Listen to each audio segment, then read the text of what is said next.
เพื่อนๆเคยสงสัยไหมว่าจริงๆแล้วบ้านดินเย็นจริงไหมสวัสดีวันอาทิตย์ที่ PM 2.5 215วันที่15มีนา2563คลิปนี้เราจะมาวัดค่าอุณหภูมิในบ้านดินเปรียบเทียบกับนอกบ้านดินโดยใช้บอร์ดคิดไบต์บันทึกอุณหภูมิแล้วส่งค่าประมวลผลมาเป็นกราฟจากกราฟ24ชั่วโมงจะเห็นว่าอุณหภูมิในบ้านดินจะมีการเปลี่ยนแปลงน้อยและช้ากว่าอุณหภูมิด้านนอกอย่างตอนเช้าที่หนาว19องศาเซลเซียสอุณหภูมิในบ้านดินกำลัง27องศาตอนบ่ายที่ร้อน40กว่าองศา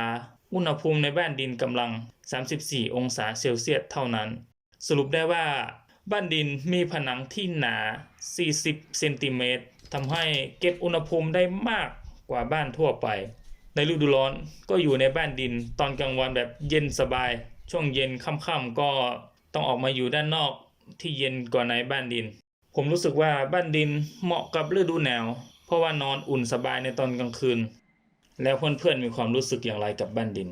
บอกผมที่คอมเมนต์ด้านล่างได้เลยนะครับ HJ สารพัดสร้าง